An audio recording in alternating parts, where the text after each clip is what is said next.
happy post-Super Bowl. Happy Valentine's Day for all of you that celebrate. I guess we all should. So, my wife watches these, so happy Valentine's Day. My wife, Molly, who is actually in charge of everything that happens in our household. So, without her, I wouldn't be able to get dressed, pay a bill, eat, breathe, whatever it may be. So,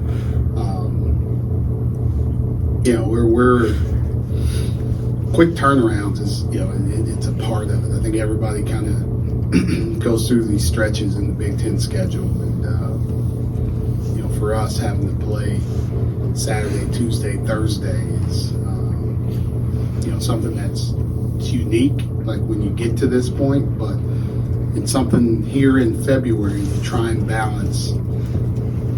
Keep your team sharp, but keeping them fresh. And this will be a challenge for us to do, but we need to be both going into this stretch of games. So that's our opportunity. We want to get back out on the practice court. We had a little bit of stuff that we could do yesterday, but get back out there today and finish our preparations for Michigan State.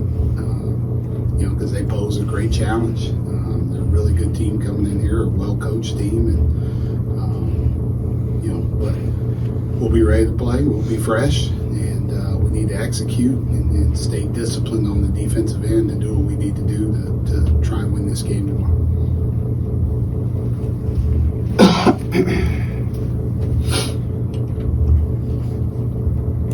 Micah, I don't want to sort of belabor this point because I know it's been a focal point for you in the past few games, but when you have so many issues with getting fouls called, is there kind of a breaking point where you, I don't want to say redesign the offense, but maybe become a little more perimeter focused, look for more driving kicks rather than finishing at the rim? I don't know. I don't think we can, continue to or change some things. Like some people guard us in certain ways, and our guys, you have to take what the defense gives you, and we're going to continue to attack. Like that's what we've done. That's where we've had success, and we got to continue to play that way. If you don't attack, then you don't get any driving kicks. Right now, you're just the guys on the perimeter just stand there looking at each other. We'll continue to play our style. We got to be better at how we do things. We got to do it for longer stretches. And now, it's almost like when we were in the NBA, it was, you used to talk about fourth quarter defense all the time, and good offensive players. Like, can you cut and move through physicality? During an NBA game, like the best scorers, the best players that play off the ball. Because it's easy to do it for 3 quarters, right? Those guys play 48 minutes, so you don't always see the best defense at the start of the game. But in the fourth quarter, if you're a dude, if your name's at the top of the scouting report, you got to play through physicality. You got to cut, you got to move, you got to do it at a high rate of speed, and you got to get open.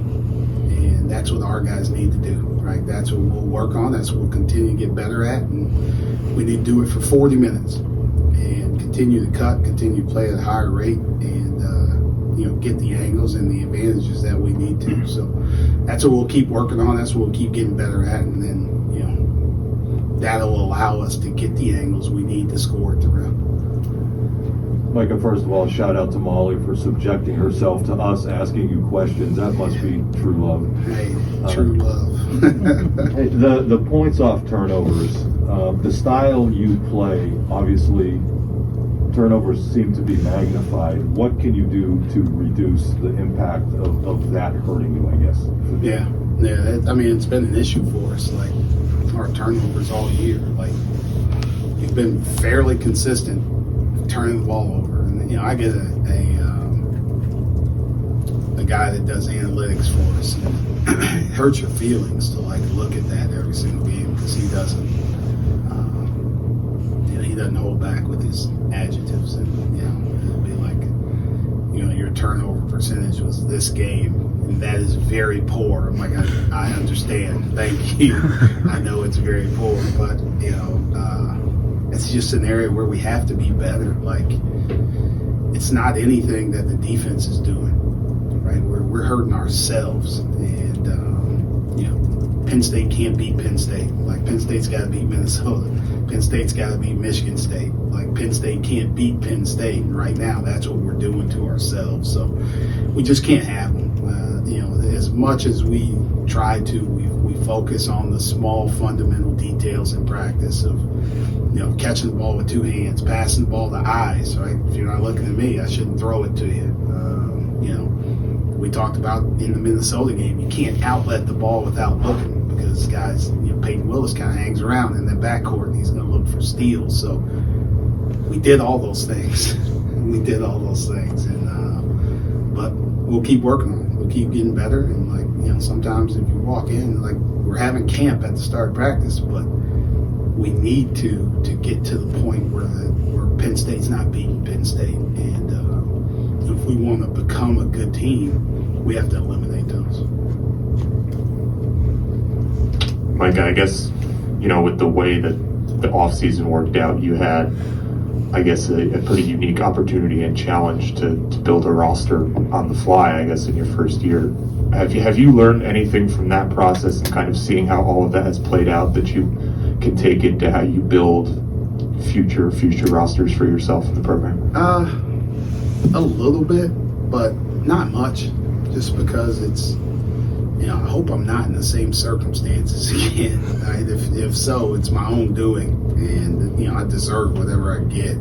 But I think you'll see us recruiting in a different way, right?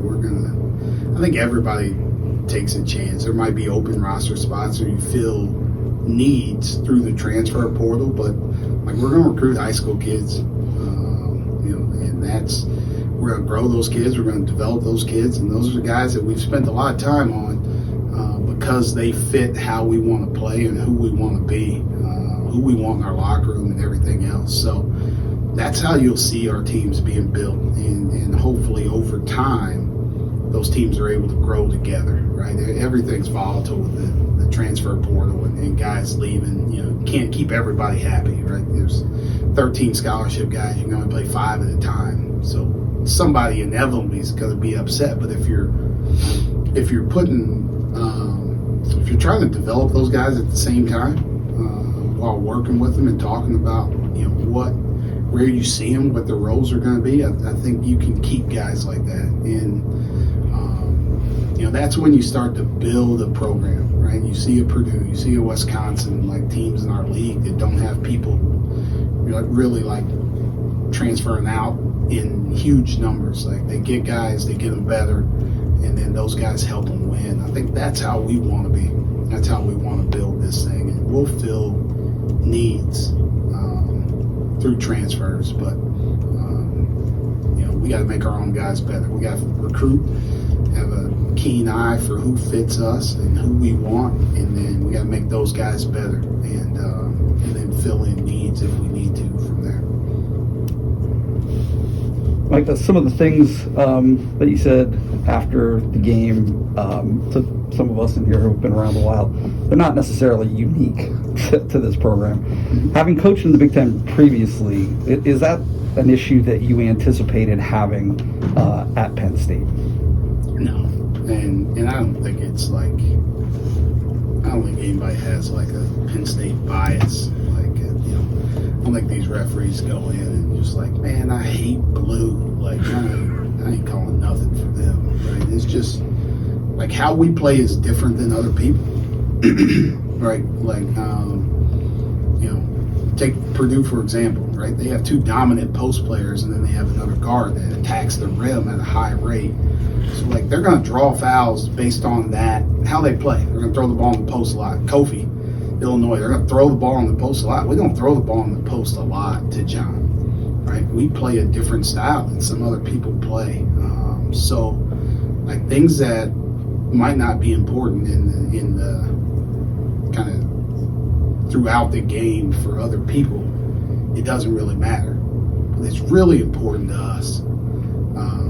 It's not like Penn State has played a traditional style for 20 years, right? We're completely different than how they've played in the past. So, it's just a matter of maybe people taking time to adjust to what we're trying to do, or maybe it takes, he's saying something or talking about it, so people see it and understand what really affects us and what doesn't affect us. Like, that's the only thing that I see. So, I don't know.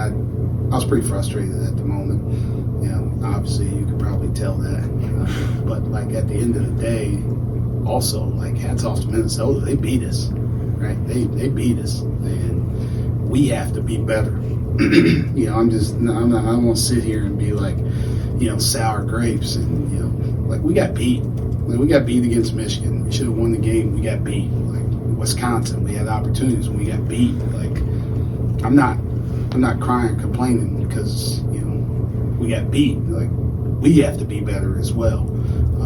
But there's just an expectation. I think everybody being at their best, and knowing what we're trying to do, how we're trying to attack, and other things like that. So, I don't know. Like I said, I just rambled around what you just said, but I don't feel any kind of bias or anything from the league. Now, it happens 10 years from now, and I'm still talking about it, then yeah, maybe there is, but I don't feel that way. I just feel like we're different in how we play. What's important to us might not be important to other teams, but that's why the referees get paid the big bucks. It might not be 10 years, but we did hear that 10 years ago, so it's slightly familiar. But if I took any coach in the Big Ten and told them to draw up their 10 highest basketball IQ plays or schemes, that's undoubtedly more complex than what their team is actually running. What are the parameters for you for increased complexity, diversity, and depth that a team has compared to what you know versus what you can do? Yeah, that's a balancing act right there upon itself. You have to have people that have kind of corporate knowledge, right? Like, I was at Purdue for 2 years, but Sasha Stefanovic had been there for 2 years before I got there, right? So there's things that we didn't have to practice. We didn't have to go through, and I could call it, and he could do it, right? He's got corporate knowledge of their offense. Like, he just needs to hear one thing, and he knows exactly what his role is, what he needs to do in a certain play. We're still learning that, right? Even though we're 21 games in, there's still things that, like, catch us off guard.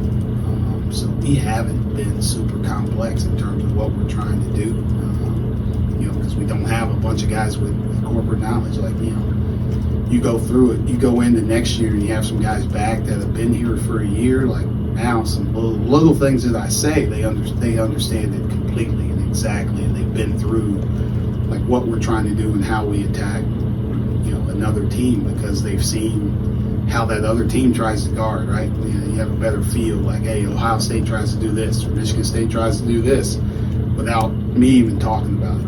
I think the newness, that's where you get hurt by the newness of a team. The first time, like, everything's brand new, and so we've been pretty vanilla in terms of what we want to do. Like, it hurts me at times too. Like, there's a lot of things I see that I'm like, we could really do that, but I'm not sure if we're quite ready for it yet. So I think in time you'll be able to see more. Hopefully, with an older group, it's you would like to do it more, but the older guys are new to me as well. So, like I've said before, it's like we have all freshmen at times. Yeah. So. Does that haunt you a little bit in these close games where you go, I mean, Sam in an ISO situation is maybe the most pragmatic thing that you can do a lot of these times, but maybe not the actual answer to the problem that you're trying to solve. And you go, well, this makes sense for us, but at the same time, I can see this thing that if we did this instead, maybe it just goes differently. I mean, is that difficult at this point? A little bit, yeah. Like, if you could take a remote control and I could just hold it on the side of the basket or on the side of the court, like, I think we'd be really good. But also have to prepare guys for last minute situations, what we should be looking for, right? It doesn't change a whole lot in terms of what you're looking for or how you're trying to attack at certain times. Now you just need to do it at end of game pressure moments and pressure situations. And that's what they need to understand is like, you prepare them for these moments. You prepare them for the game. You prepare them for these moments, and then at the end of the day, you have to step out and do it. And but things change throughout the game. Like I wish I was allowed to coach both teams. It'd be in business. And if I could coach both teams and I had the remote, like be undefeated right now. But we can't, unfortunately. So we're still learning. We're still growing. And one of these late game situations is going to turn for us, and we're going to get what we want, and we'll keep growing towards that. Mike, on the Minnesota broadcast, they mentioned, I think they said something about Greg Lee being back within a week. Do you have a timetable for him, and where is he at, and sort of what sort of happened there? Yeah, Greg's still kind of day to day. Justin sends me an update each day of like, his prognosis. It doesn't just kind of list him as day to day, just based on how he feels and what he's able to do. Like, you don't want to put him in a bad spot. If you talk to Greg was ready to play 2 weeks ago before he got hurt. And I'm ready. Hey, I know I'm not hurt yet, but I'm ready to play. Like, you got to do what's best for him as well. And I know he is like anxious to get back, but like he's got to be back where he's able to help us and get back. He was starting to play well. I know he's a little upset that he got injured while he was playing well. So I don't know. Like, I'll see what he can do today. I haven't talked to Justin about it, but I'll see. Hopefully he can do something today. And fingers crossed. I don't know that, but we'll wait and see what happens tomorrow. And if he's not ready to go tomorrow, then I'll ask him again on Wednesday and see what he says. So fingers crossed he can be back soon for us, but I don't know what that is. It's not a season-ending injury or anything. He's getting better. He's moving better, but I don't have an answer for how long he's going to be out or when he'll be available for us. Thank you, Coach. Thank you, guys. Thanks. Thank you.